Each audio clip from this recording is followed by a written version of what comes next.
Welcome to the Wish I'd Known Then podcast, where we focus on how authors found success, looking at strategies that have taken them to the top of the bestseller charts, as well as what they've learned from their mistakes. Because being an indie author is more than knowing the latest marketing trend. It's about being innovative and creative and learning from your mistakes. Welcome to Wish I'd Known Then podcast. I'm Sara Rosette. And I'm Jami Albright. And this week on the show we have Benedict Brown. Yes, we do. And I was not there for that interview, but Sara tells me it was awesome. It was very good. We talked about how he's writing in cozy mystery and historical mystery. He started out in cozy, how he transitioned to historical, and how he found his cover artist, how he edits his books. Just kind of, he's fairly new. I mean, not brand new because he had a series that was out for a while before he transitioned, but basically how he's very successful, how he's become successful. And he and I geeked out about writing historicals. So about research and all kinds of stuff like that. Yeah. That's super fun though. I know you love that. So I do. Yeah. I do. Yeah. So what's been going on with you this week? Well, I've been still working on the Kickstarter. And wow, it's a lot of work, but I think I'm nearing the finish line on the prep to get everything done. Right. And then pretty soon I'll put it up for preview. And so people can, you put it up and people can sign up to be notified when it goes live. So soon I will be at that stage.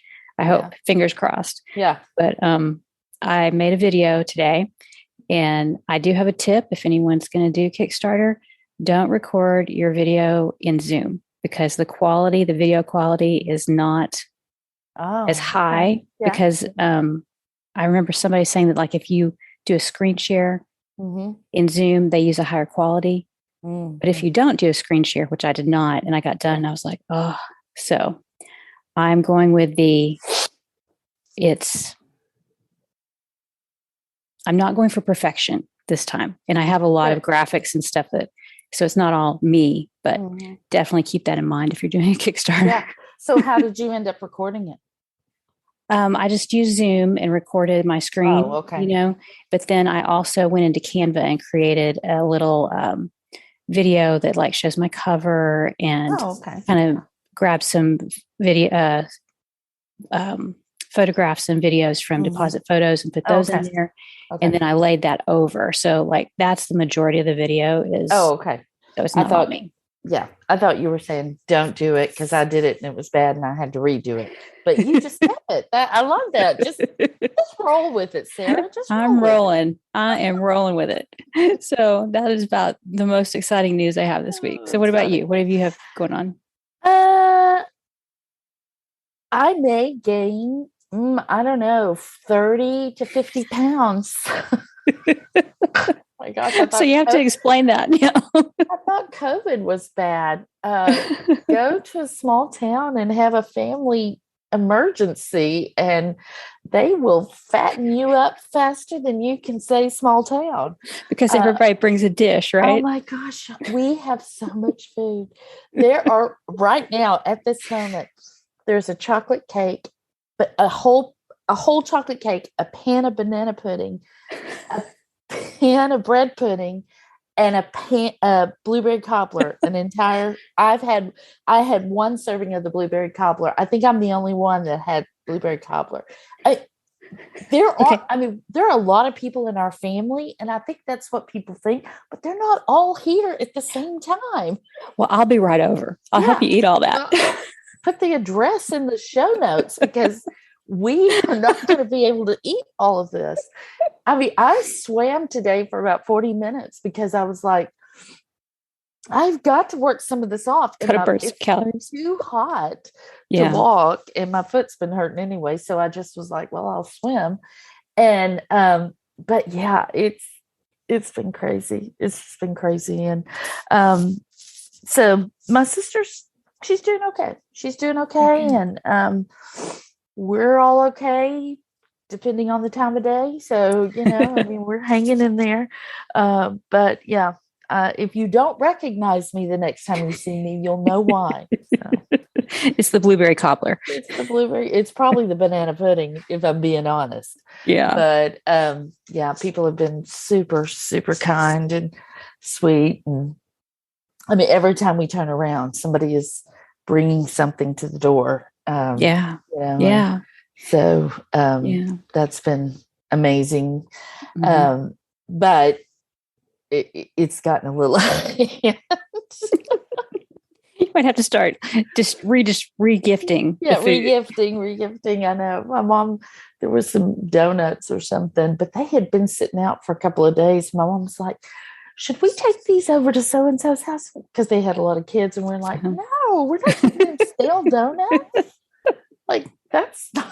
I just hate to throw them away. Yeah. And so then my husband made the bread pudding with some of the donuts. Oh, there you go. And then we had leftover rolls. And so he made the bread pudding is outstanding. And, but yeah, we're just like, it's just crazy. My husband's working out in the front room. And my dad this morning said, well, see you at lunch. I mean, there are about a million people in this house. That's a lot of togetherness too. Yeah. It's a lot. It's a lot, but it's been good. It's been good. I mean, it's been sad, but it's been good. My mom yesterday got mad. I mean, this is just a funny story. This is going on forever. I'm sorry, but I haven't really talked to anybody. But my mom, we were at the doctor's, and my mom got mad about something because she just felt like they weren't taking care of some things with my sister that they should have.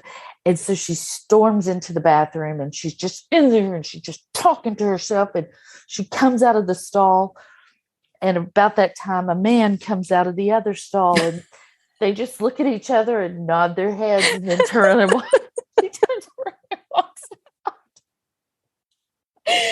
So that's pretty much where we're at. That's like everything in a nutshell right there. Right there. That pretty much tells the whole story right there.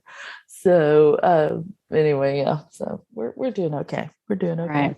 Yeah. All right. Well, we should get on with the podcast, because people would much rather hear about Benedict than my crazy family. Yes. Yeah. Here we go. So here's Benedict Brown. Excellent. Well, today we are really excited to talk to Benedict Brown. So let me read his bio and we'll get started. How are you, Benedict? I'm great, thanks. We're glad that you're here. So let me read your bio. It's really nice to be here. Thanks. Yeah. Benedict Brown is the author of British murder mysteries. He started with a contemporary series that not many people read, but lots of them fell in love with. He moved on to the best-selling Lord Edgington Investigates, a series set in the 1920s about a mystery-solving lord and his hapless grandson. He lives in Spain with his French wife and very international daughter. It's a great bio. Thanks. So tell us how you got into writing. So I've been writing ever since I was a kid. I definitely started when I was very young. I think I've still got one poem from when I was about 7 years old. But I didn't start writing any books until I was 18. And the story goes, I think it's true. I think I didn't just invent this, but the story goes that on New Year's Eve on the millennium, I was really looking forward to it. Everyone was looking forward to it. And pretty much all my friends who were supposed to be having a party, and everyone in my family, everyone got the flu. Everyone got sick. And so I couldn't go out. I just stayed at home, and I felt very sorry for myself. I think I was 17. And I was so sad. And so I stayed at home, and I started writing a very moody teenage novel, which I finished, and no one has ever read it, and no one will ever read it. And it was terrible. And I hid it under my wardrobe, and I think it's still there in my childhood home in London. And after that, I went to university the following year, and I studied English literature, and then I did a master's in creative writing, at which point I shifted to kids' books. And then I wrote kids' books for about 15 years, and I tried the traditional route and got quite far along that path, but it's notoriously difficult. And every time an agent or a publisher or even a film producer at one point was interested in my books, it would not last quite long enough to make any money from them. So, it would always fall at the last hurdle. And but I learned a lot from that process. And then one day, someone who I'd met on a writing website sent me a message saying how well they were doing in Cozies. And she became a very important part of my journey. Her name's Karen Menuhin. She's a very successful 1920s writer. And so pretty much overnight, I changed from kids' books to murder mysteries. Yeah. And that was 2.5 years ago. Wow. So that's quite a transition. And I know a lot of people are very interested in children's books. It's like they feel like, I think a lot of people feel like those are easier, but would you disagree? I think they're often harder to write than. I think there's all sorts of obstacles in kids' books. Yeah. It's not just that they're trickier to get the language right, because you have to really, measure your language. I don't mean swear words. I mean like the right level of language for the right age group and these kind of things. But also, originality is essential, I think. Whereas I think, we'll probably go on to discuss the fact that as cozy writers, we're not necessarily setting out to write the most original books in the world. We're trying to give people what they want. Well, I think with children's books, you really have to come up with an amazing hook, something that's quite unique. But the biggest problem is that you can't sell to kids directly, which probably a good thing. You don't want to be selling anything to kids. But the issue is that unlike us selling self-publishing, I think it's a lot trickier, and the self-published kids writers who have had success tend to be people who are going into schools. And as I live in Spain and I'm British and I'm writing English, that isn't really an option for me. Right. And so I changed from kids books, and I haven't had time to go back to them. Although I would love to go back to my kids books to just at least publish the ones I've already written. For the moment, I'm full-time mystery writer. Yeah. So tell us about your first mystery. It was a contemporary. So how long did it take you to write the first mystery book? So so I said I changed to mysteries overnight, but that's not quite true, because I come from a family who adore murder mysteries, and I was talking to my aunt and uncle this week, and they've read some of them, and they were saying, "Oh, it's your mum. It's thanks to your mum." So thanks to your mum's bookshelf, isn't it? And I thought, well, actually, yeah, it probably is, because my mum, she's a teacher, and she has this in our family house in London. She has this gigantic bookshelf which takes over one whole wall of a very large lounge, and it's like an installed bookshelf. It's amazing. Everyone who comes to my house falls in love with it. Falls in love with my mum as well, because she's great. And it's covered in murder mysteries. Like half of this gigantic shelf, probably 300-400 books, are murder mysteries or crime fiction. And so everyone in my family read it growing up. And I studied a module of detective fiction at university. And so when I was halfway through that journey with the kids' books, I did actually think, oh, you know what? A contemporary Agatha Christie could be a great idea. It could be something that people would love, knowing nothing about Cozies, knowing nothing about the fact that 1,000 other people had the same idea as me, And so I started writing the book that became my first published novel, which is called A Corpse Called Bob. I started writing that 5 years before, and I wrote about a third of it, and I really enjoyed it.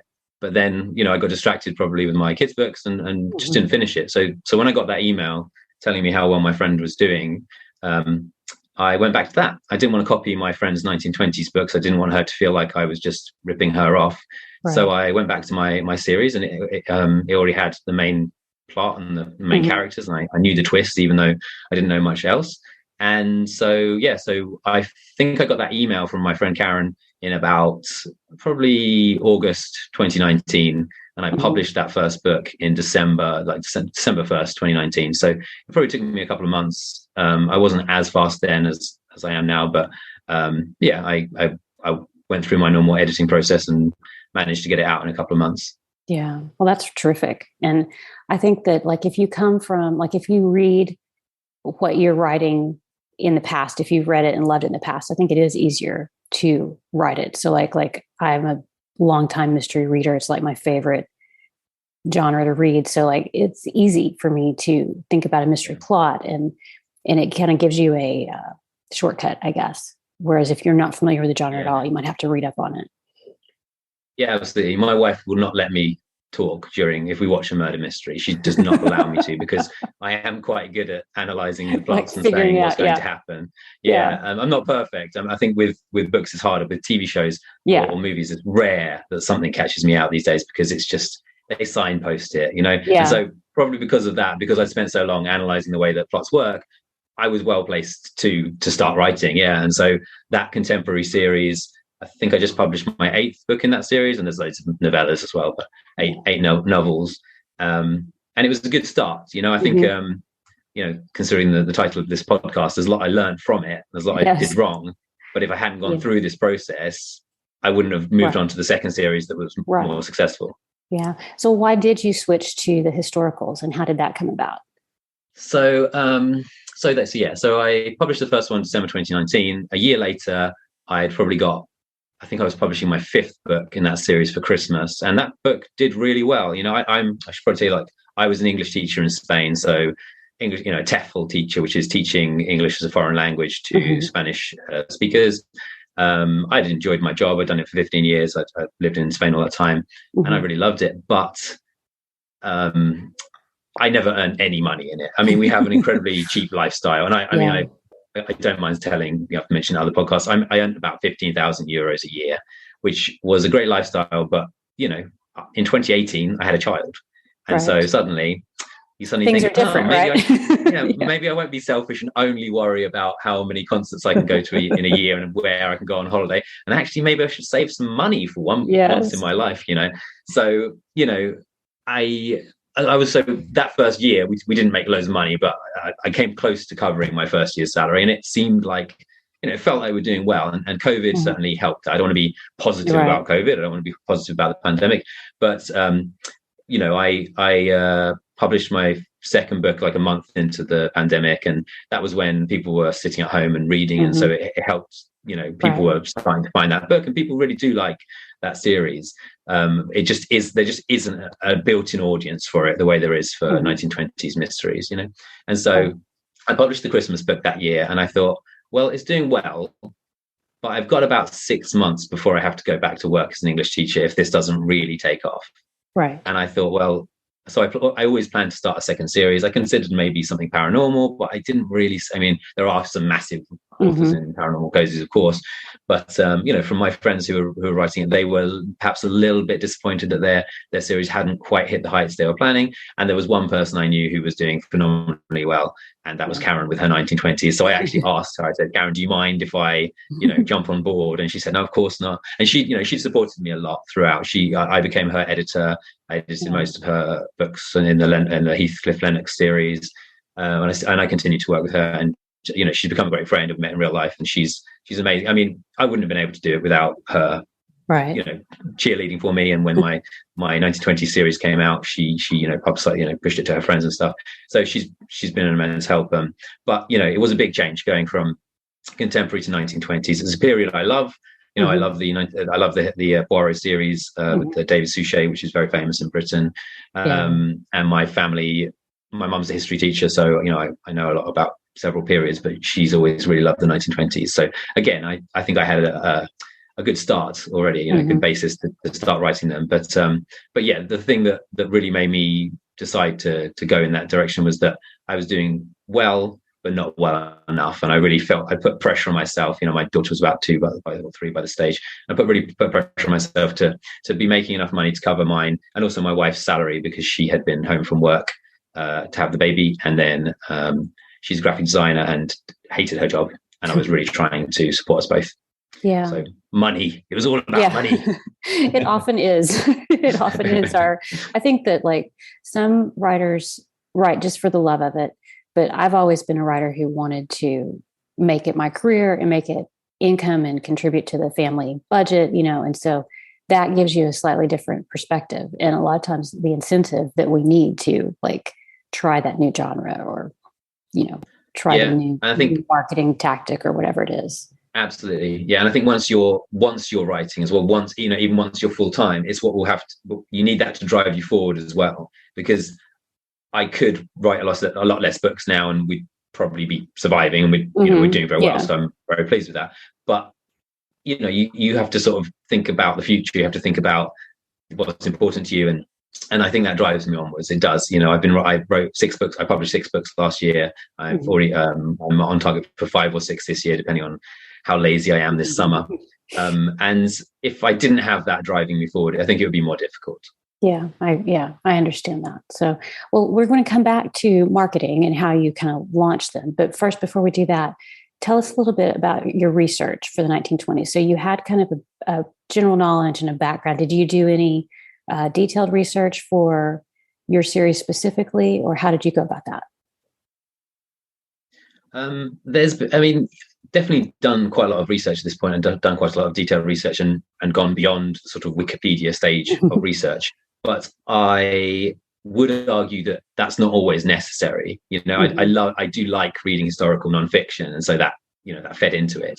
But I think for the level of detail I include in my book, which people love, and I write a long chapter at the back of my book each time about my research, and people get in touch with me more often about that than they do about the stories themselves, quite interestingly, because people really appreciate understanding which elements of truth have been incorporated into it. And so I love that. But I also really like the spontaneous research that comes out of just writing a book, checking information, and then finding out new interesting things that you wouldn't possibly expect to know.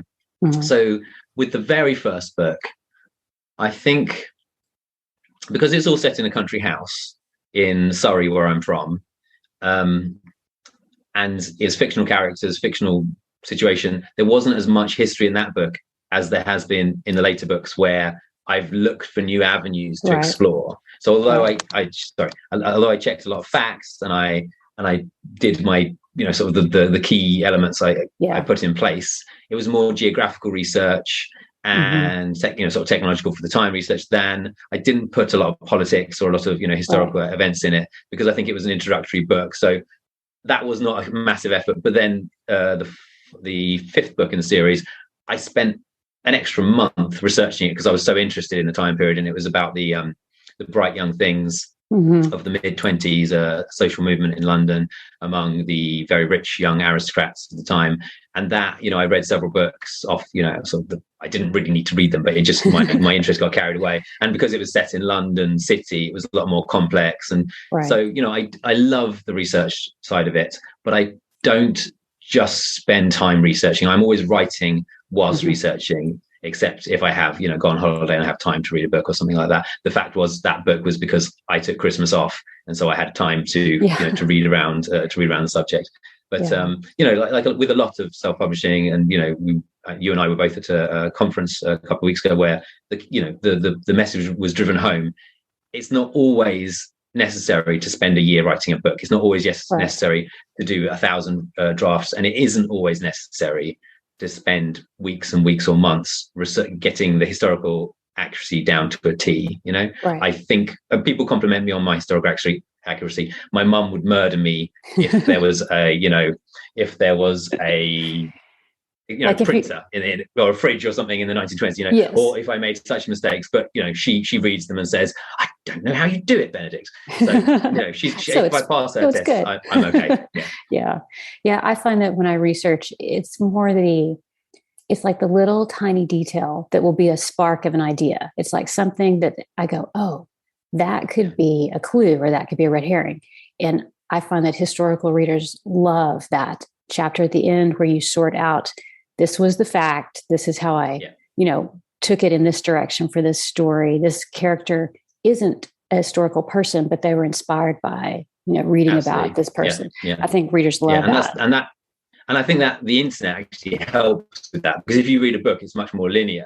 You just go through, it's a story in itself, And what's wonderful about the internet, and what's great about the fact that my books are set in a different part of Britain, each book so far has been set in a different part of Britain, is that I'll then learn about that place, and that will trigger historical elements to include in the plot that I wouldn't have come across otherwise. For example, the book I've just finished writing, which will be out probably late August, is set in a place where I didn't have any knowledge of this place whatsoever, but I needed a fancy house to put on the cover. So I contacted some wedding venues that I just came across on the internet, and one of them gave me permission to use it's a castle called Clearwell Castle, and it's on the Welsh border with England, and it's a fantastic place, and it's got all this history around it, which I then was given permission by the owners to incorporate into the story. And that just came out by chance. It wouldn't have happened if I'd sat in a library for 6 months planning, reading long histories by famous historians, And so things like that, the organic approach, I think, is fantastic. It's magic for me. I love it.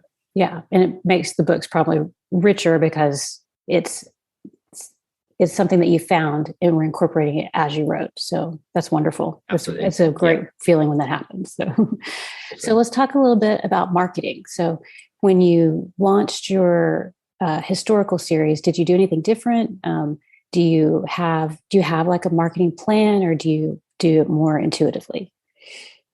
I think what I did differently with the 20 series was that I saw that it was going well, and so I invested more money in it, So if I compare the very first launch, what I was spending under the first lockdown, for example, with what I then did with the launch of the first 1920s novel, that's quite interesting comparison, really. So by the time we were in lockdown, this is March 2020, I guess. My book, people started reading it. I wasn't making much money, but I was covering my costs with some Facebook ads, and I went from spending £5 a day or €5 a day to 40 or 50 euros, which isn't loads of money by a lot of people's standards, but it was amazing for me that I was covering my costs. I was getting reviews, I was getting good responses, people were emailing me, people were signing up to my newsletter, all these important positive steps that help build an author platform, so that was like the sort of low level but still positive beginning. And if I compared that with a year later, when I launched my first in the Lord Edgington Investigates series, I just saw from the first day that this book was going to sell because of various factors you can see instantly. Okay, my existing readers, of course, I would hope they would change from the contemporary series to the 1920s, and I think probably 75% of them did, but that was a small pool. And so beyond that, what I saw was that my Facebook ads were very cheap compared to what I've been paying before for ads. I saw that the sales were going well. These kind of key indicators were really positive. And so then I could ramp up my spend on Facebook advertising, and at the time, Amazon advertising. And so it's a really simple thing, but, I wouldn't spend lots and lots of money unless I could see it would work. Right. And I think that some people maybe look at ads and they say, okay, I've got $1,000 to spend. I'm going to throw 100 a day down, and that will make the money I need to keep going. Well, that's great if it works, but I think it's better to start slowly. I might have started, even with that book, I had no idea how well it was going to do. And so I probably did start with 50. I wanted to be, proactive, and I would have started with not with 5, but because I'd sort of built up a little war chest from the contemporary series to try with the 1920 series. But I saw how successful it could be. I saw my rank on a fairly low spend, and I thought, okay, let's go for it whilst we can afford it, whilst we're not going to bankrupt ourselves. And there was at the time there was still the issue of, if I'm spending money now, I don't get paid for a couple of months. And we didn't have loads of money to to invest, but we saw the opportunity, and we did slowly ramp up the spend, and that was a huge difference. But we knew that the second book was coming a month or two later. We knew that there was definitely an audience for it. We could see the way people were reacting to the books, and just to the cover image as well was so key, the success of that first book. So I think that's again, very much money-based approach. And in terms of, and we've sort of done the same thing for each book. Really, we've used similar strategy for the subsequent books in the series, and it's been working each time. I think that there's a difference if you see a book's doing well, and it sort of has its own energy, and it's almost like it's like rolling down the hill on its own, and you're just going along, giving it little pushes and keeping it going, versus like pushing it up the hill. I feel like sometimes I've had books that it's like, no matter what I do, it doesn't have the same results. And the others, when it hits, it's great. And you just kind of roll with it and keep it going as long as you can, Yeah. And I think that's the magic and self formula that you can't teach, and you can't deliver in a sound bite. And I think it's the thing that mystifies a lot of people when you go on the Facebook forums and you you see people who are saying, I'm spending all my money, I've got a great book, why isn't it selling?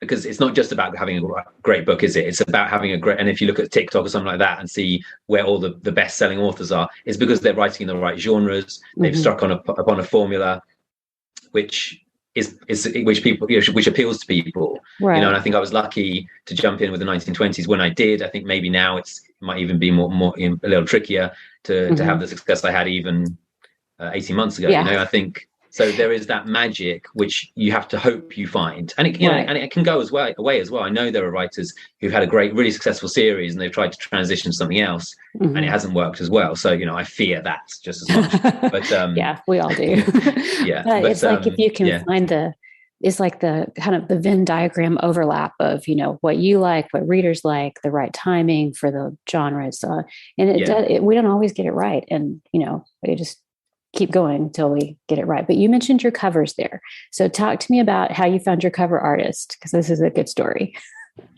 Well, so when I was 23 years old, I moved to Barcelona. Uh-huh. And on my very first day, I met my wife. Oh. And it just so happened she was a graphic designer. So yeah, that's it. Done. so most of us can't follow that plan. No, it's not very helpful. I'm giving no useful advice today whatsoever. No, you are. Have a successful book, marry the right person, done. Well, that's a lot of it. Yeah. That can go a long way towards success. But tell us about your covers and how you work on those together. Yeah, I mean, the true story of how I met my wife is much, much longer, and you're lucky not to have to hear it because I bore everybody who I meet with that story. Where lockdown started, my wife wasn't working, but we saw the possibility with with that small success I talked about, just covering our costs with one book. Right. We saw the possibility of moving forward, doing the thing. I'd spent 15 years training to be a writer, training to do this job, and I never made any money in it whatsoever whilst I was teaching English. And so she's a graphic designer. She's a very good graphic designer, and I'm a writer. And we saw the possibilities. And in the first series, the contemporary series, those covers are a lot of work for her because she does them from scratch. She designs them herself. They're vector based, but very much works of art for her. I don't mean pretentiously. I mean, she starts them from scratch. I know what you mean because they're very, very, very distinctive, and they do look like they would be a lot of combining of images and a lot of work. Yeah, she's very stylish with those the Izzy Palmer covers, and so when we were launching the 1920 series, I kind of wanted to give her a break and not find anything too difficult. And again, looking at what covers were around, I thought we could do something similar, but also try to give it a real luxury feel, a real nice quality feel.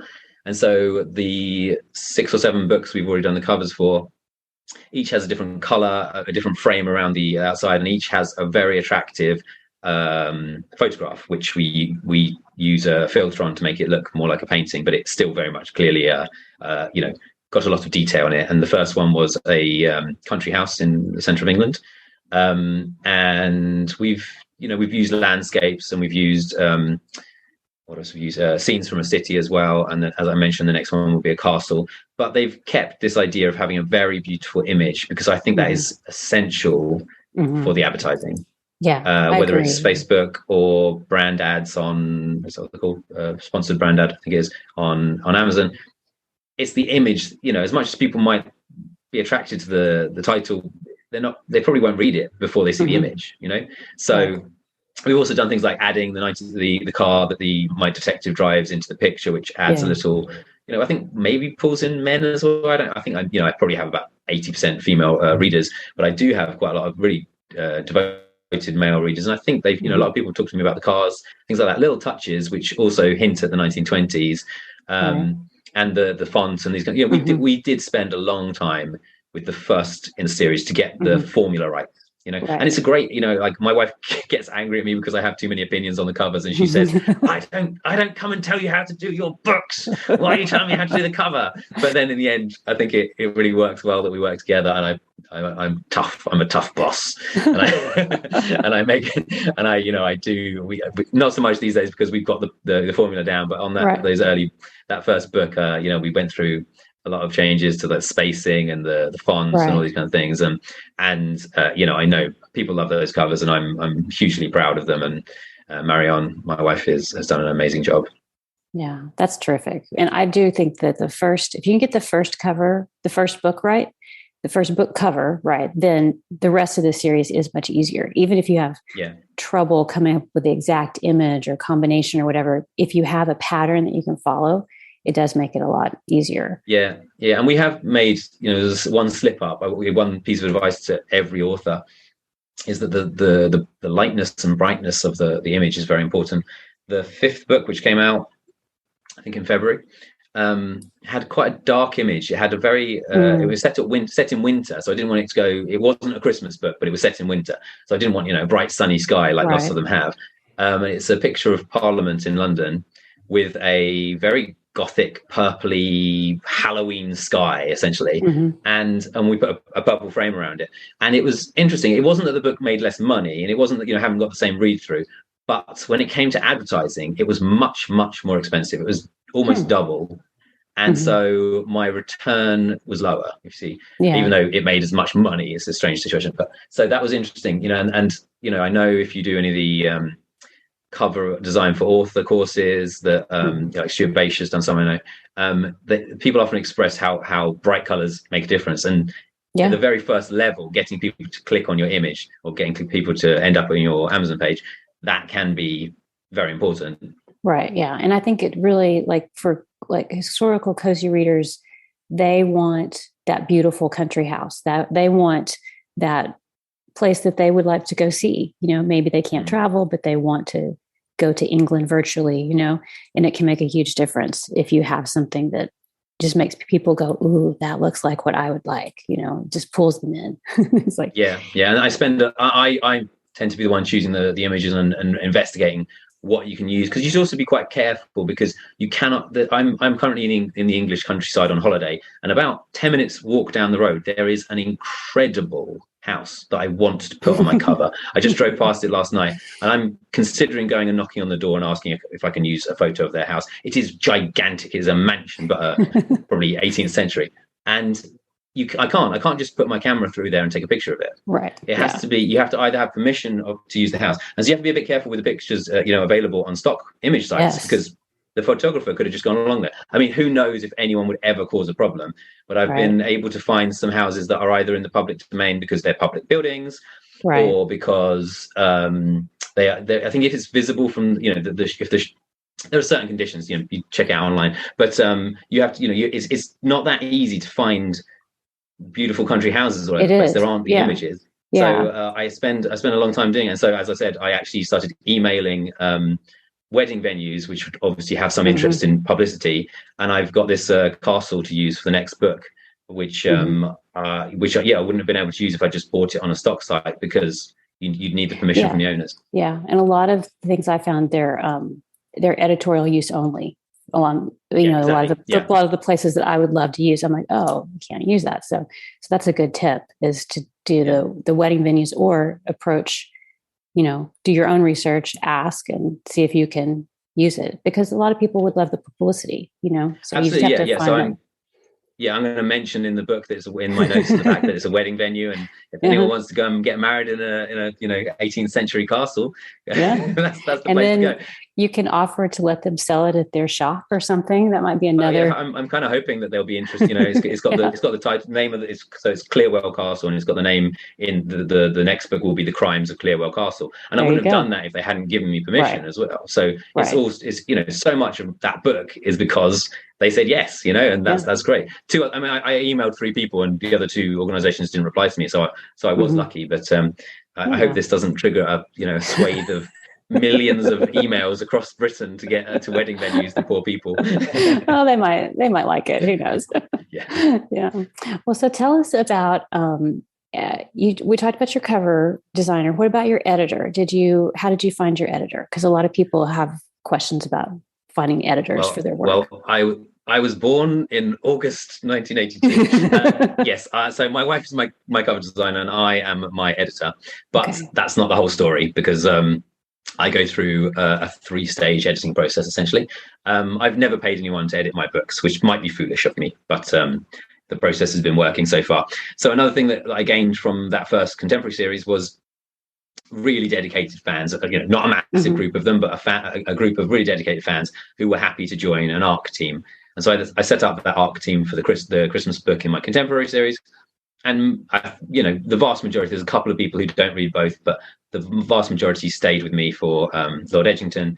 And so from that group, I became closer friends, or, wrote more to a very small group of people, largely Americans, actually, who have helped me beyond what I could have ever hoped for. So I've got a British history professor who lives in Massachusetts, I think, and her husband, who's a mathematician, and they are my first readers. And so I'm finishing this book. I write the book, I edit it once, get it to a state that I'm happy for people to read in, which is normally just one edit.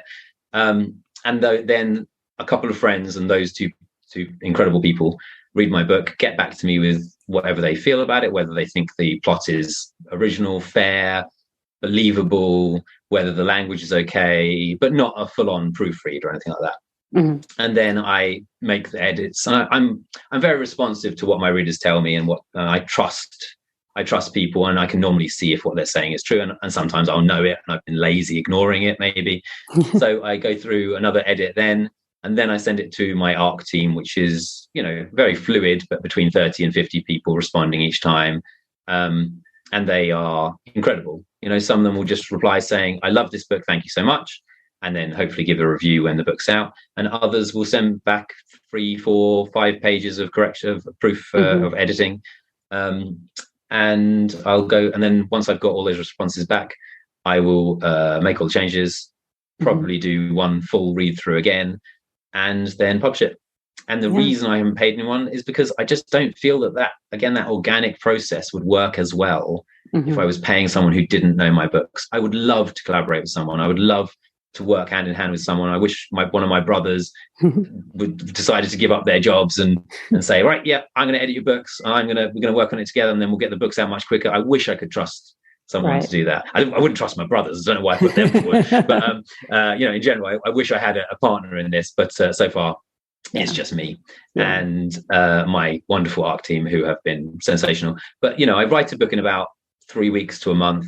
And then the editing process takes the same time, more or less. So, that's my goal. To a book every 2 months is great. I'd love to be doing what, Tonya Kappas or someone like that does, and does a book a month, or Steve Higgs book every 2 days, whatever. Seems like Seems like but it's working how it's working, and I like, and I feel secure that I'm putting out a good quality product in the time frame I've got. So I'd worry if I was doing it any quicker, probably. Yeah. Well, it sounds like you have a good system and you've got it working. And so that's the main thing. So one of the things we like to ask is just about like what you wish you had known. So you've already mentioned a few things, but is there anything else that you know now that you didn't know when you started and it would have been helpful, or that might help people who are just starting out? I mean, if we're talking about when I first published a book, it was genre and tropes. I did not know them. As I said, I started writing my Izzy Palmer book, the first one, The Corpse Called Bob, 5 years before, and I hadn't heard of cozy mystery then. I mean, maybe on the TV or something, but I didn't know what it was. I didn't know that there was this, pretty impressive canon of work out there. I mean, I think I would have known Hamish Macbeth and Agatha Raisin, maybe. Thank you, Agatha Raisin. Sorry, but I hadn't. I mean, I had heard of those, but I hadn't read any of them. And so when I went back to write that, I wrote the book that I thought would be really funny and really surprising. I thought, I've got a great twist, and no one's going to get it. And I thought that's what people wanted, but I'm not sure. But people love that book. As I said, there's a small group of big fans of that book. But also, I did something pretty stupid. I said it in the ugliest town in Britain by some people's standards. I like Croydon. I love the town nearest the place I grew up in. But a lot of people think it is cultureless and ugly. I said it in a tower block. What was I thinking? I mean, these kind of things. And I really didn't know what I was doing. And if you compare that with my first in the 1920 series, where I set it in leafy, green, beautiful Surrey, where I've spent the last two weeks now in my holiday driving my American friends who've been visiting around. It's very, I mean, those two places are 3/4 of an hour drive from each other, but they couldn't be further apart, So all of these little tropes, essentially, or niceties, you might call them in this case. I just didn't know about them. And so I feel quite lucky to have had the success I had with the first series. But I used to say that I thought my Izzy books were better than my 1920s books. And I probably don't anymore, because I think one is easy, develops better than the other, actually. But I feel like the books I wrote were good. I love my Izzy Palmer books, but they were not right for the genre. And as I said before, it's not always about writing the best book. It's not always about being incredibly original. I probably included some themes that were not I mean, they're not explicit, there's no swearing or anything like that, but you know, I included themes that were of interest to me but probably not to, you know, our readership, which is often skews older, female, largely, you know, a large proportion it will be in America, and I realized recently a large proportion of that will be in southern states, you know, so there's things there which I definitely moved on from between series. But that's a bit of a sad thing to just say, don't include that stuff, because of course there's lots of people who are successful who break those trends, but probably not. I mean, like someone like Janet Ivanovic is often sort of described as cozy, but not really cozy, right? Kind of cozy, but not really. Exactly. So there's definitely, and so that was my greatest success actually, when I was marketing my contemporary books more towards her than cozy, you know. So you know, there's always exceptions, but then she had a big publishing house behind her. She could find that audience, and it wasn't as easy for an independent author to be breaking the mold, you know. And I often meet people who are about to release books, and they'll say, "Yeah, I've written a 400,000 page novel," and and there's like, and people keep telling me it's too long, but you know, George R.R. Martin did it, so why can't I? And I say, okay, great, yeah, good luck.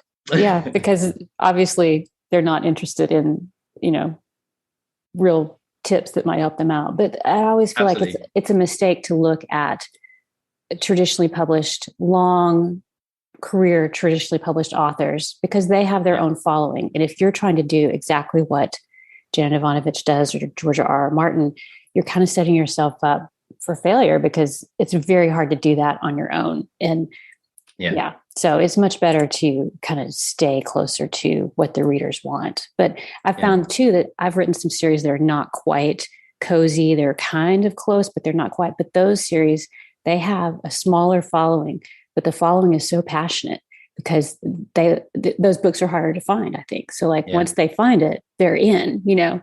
So talk to us about writing a contemporary and historical, like how you're balancing two different series. Yeah, I think it's really healthy to have two contrasting series. Actually, I think my ideas come better when I'm doing one book and one series and then the other one. But because the 1920 series has been so successful, I'm doing less of the contemporary series, and I will still finish it, but there's only a couple of books left.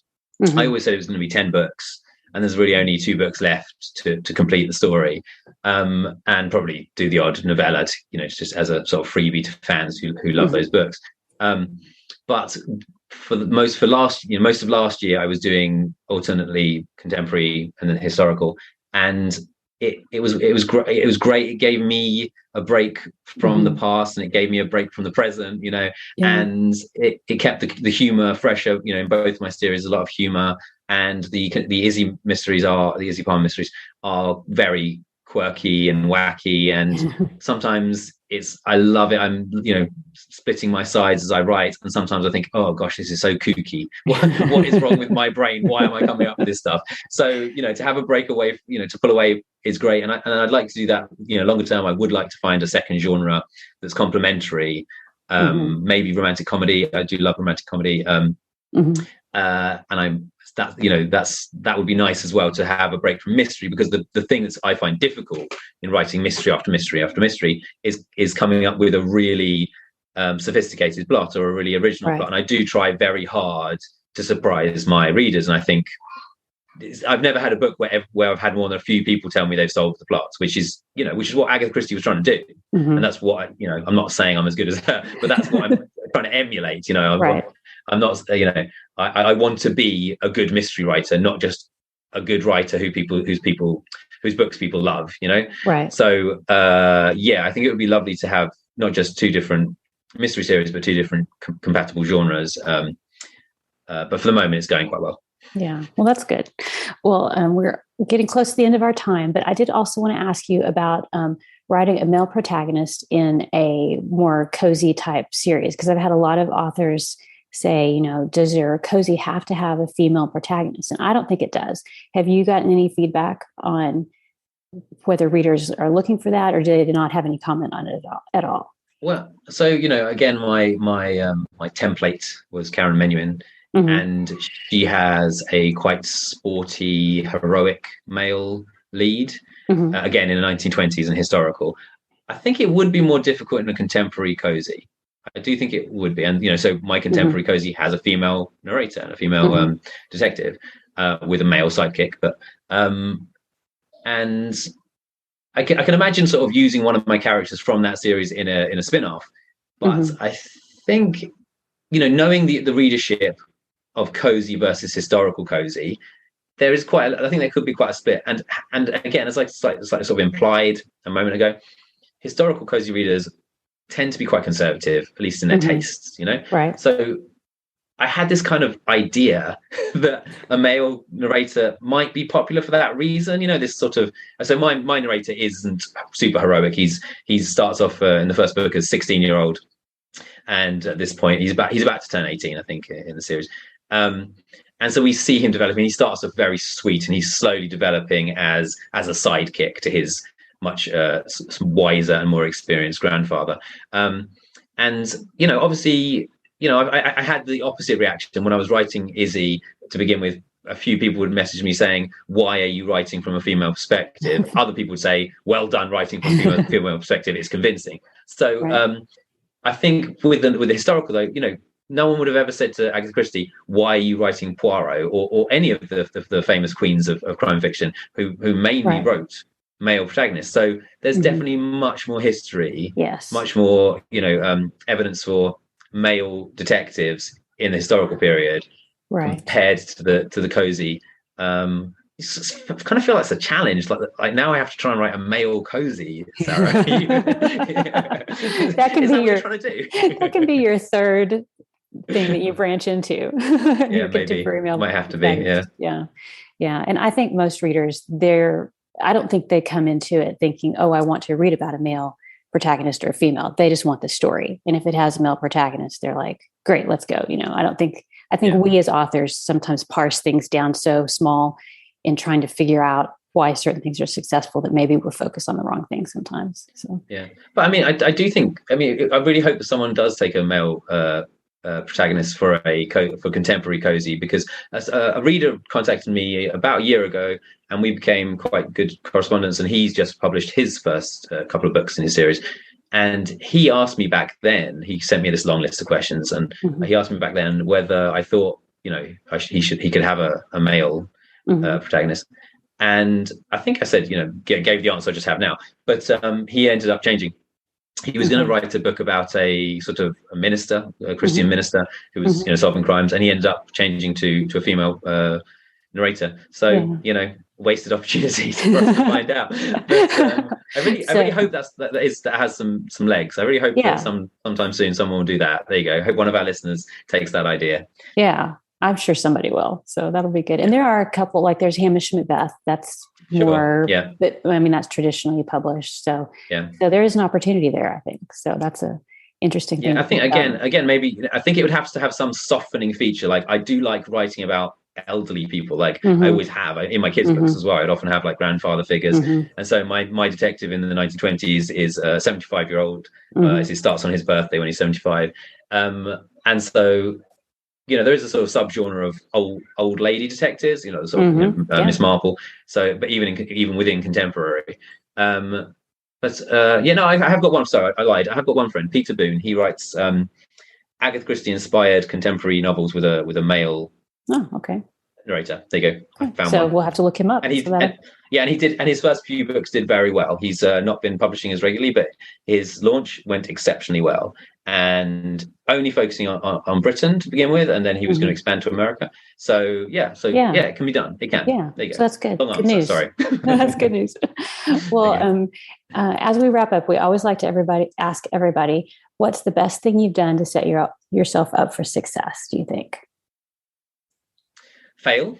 I failed for a long time. I got really good at not getting published. So when I was trying to publish my kids' books, I spent it was probably 10 years of actually sending them to people, to agents, largely agents, occasionally editors, occasionally publishers, and I had loads and loads of rejections, and they did not make me stronger, despite what other people will say. They made me sad and wish I was published. But during that time, I improved as a writer. Right. And I'm not saying that you need to write for 10 years in order to be able to publish books, but I learned a lot of important lessons from them. I learned to take advice, because sometimes, agents would then really love the book and spend a few months with me working on it, and they'd tell me what to change, and I'd send it back to them, and then they'd disappear, sadly. Because it's a difficult business getting published traditionally.